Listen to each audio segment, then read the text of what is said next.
Assalamualaikum warahmatullahi wabarakatuh. Waalaikumsalam. Salam sejahtera dan selamat sore kepada rekan-rekan semua dan wabil khusus Ketua Majelis dan Majelis Mahkamah Konstitusi. Kemudian juga kepada para pemohon dan juga para pihak-pihak terkait.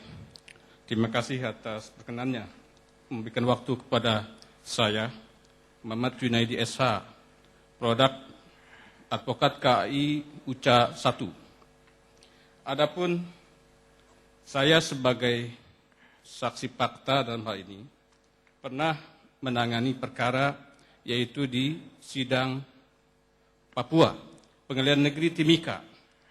Jadi jauh sebelum adanya SKMA 089 dan putusan MK 101, saya sudah diusir mentah-mentah di sana.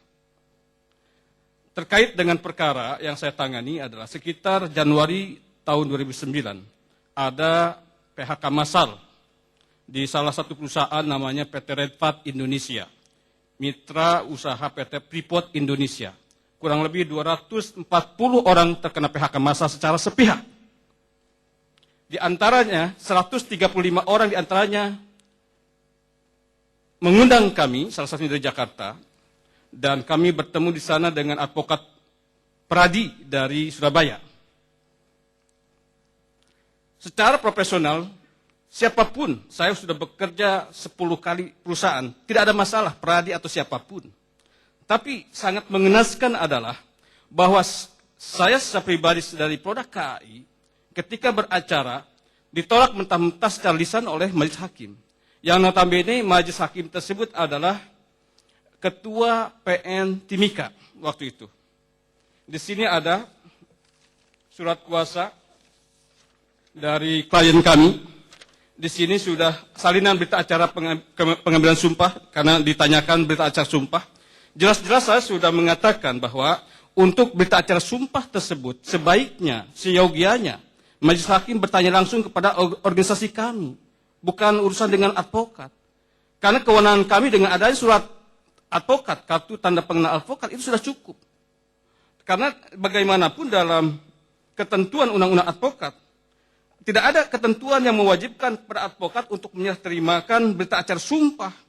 Akan tetapi pada ayat 3 Undang-Undang Nomor 18 tahun 2003 tersebut menyatakan salinan berita acara sumpah sebagaimana dimaksud ini diberikan kepada oleh panitia itu kepada Mahkamah Agung, Menteri Hukum dan HAM dan urusan advokat. Kemudian juga di sini ada juga, saya jelaskan juga ada hasil kesepakatan pertemuan DPP KAI dengan Ketua Mahkamah Agung RI. Di sini juga tidak juga diterima. Kemudian juga saya ambil download dari internet tentang ini dari Ki Agus Muhammad Ferry Advokat dari Jawa Barat. Sudah dilegas juga di Pengadilan Negeri Timika. Ini juga berita acara sumpah sudah dilegas dari Timika. Terkait dengan berita acara sumpah ini adalah, waktu kami di sumpah ini adalah di Gedung Bidakara. Dan kami mendengar secara jelas bahwa organisasi kami telah mengundang para pihak terkait, pengadilan tinggi, bahkan dari semua instansi-instansi diundang untuk menyaksikan berita acara sumpah kami. Tapi mereka yang mangkir tidak datang. Sehingga kami disumpah oleh rohaniawan agama Islam organisasi. Di sini Ustadz Haji Erwin. Nah, ini sumpah kami sudah dibuktikan, dilegas, tapi juga tidak diterima oleh majelis hakim di sana. Sehingga selama 3 minggu di Timika, di sini juga ada tiket pesawat kami, ada tiket pesawat sebagai saksi bukti kami. Di sini ada setelah lama, karena kita selama 3 minggu di Timika tidak bisa beracara, sudah 2 kali sidang, akhirnya kembali ke Jakarta. Dan saya kembali dari Timika, saya merasa stres, sangat stres. Sudah lelah pikiran, waktu, tenaga, meninggalkan anak istri, hak-hak untuk bekerja sebagai profesi saya tidak diindahkan. Saya stres berbulan-bulan, saya tidak bisa keluar rumah, tidak bisa keluar kamar. Betul-betul saya stres. Kemudian sangat stres lagi setelah tanggal 1 September 2009 ada pencabutan kuasa di klien saya. Sungguh saya malu, sungguh saya sebagai profesi malu. Kemudian juga klien saya, dia tidak meneruskan dengan pengacara yang lain. Ternyata dia pun advokat Surabaya 2 minggu sebelumnya sudah berangkat pulang. Kemudian kami berusaha 3 minggu di Timika. Setelah kami pulang, mereka pun tidak meneruskan beracaranya dengan pengacara yang lain, tidak dilanjutkan dengan pengacara yang lain. Maka keputusannya ternyata mereka itu NO, karena tidak didampingi oleh para advokat. Para perwakilan serikat pekerja di Redpat ini tidak didampingi oleh para advokat lanjutan. Sehingga mereka pun ada 2 gugatan perkara waktu itu, gugatan perkara tentang class action, perwakilan kelompok, kemudian juga ada perkara tentang perwakilan kelompok secara pribadi, tentang diskriminasi hak dan etnis di sana.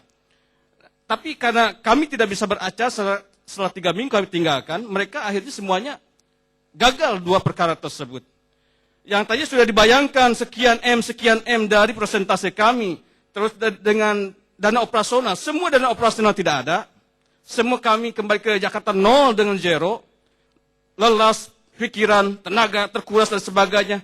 Hak-hak kami sebagai warga negara untuk bekerja tidak ada, tidak bisa bekerja di situ. Luar biasa, ini suatu intimidasi, intervensi daripada suatu jajaran institusi hukum kepada warga negara Indonesia. Yang notabene sudah saya lewati semua tahapan-tahapan menjadi advokat.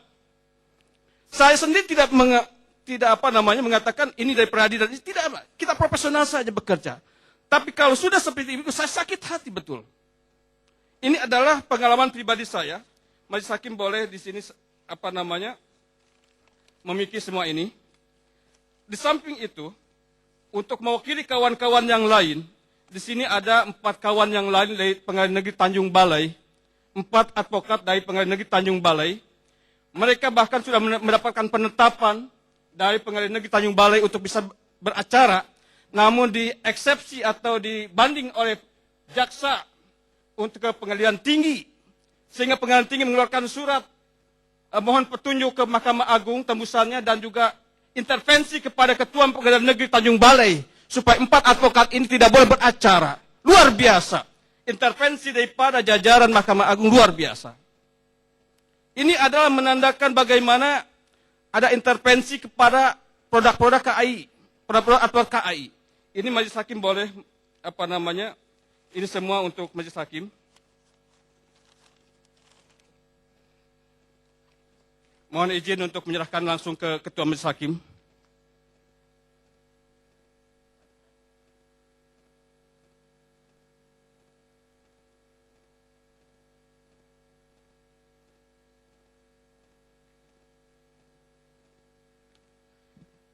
Demikian Majelis Hakim yang terhormat, para pemohon dan para pihak-pihak terkait atas perkara yang betul-betul sangat berapa bulan saya stres, tidak bisa keluar rumah saya, memikirkan hal ini.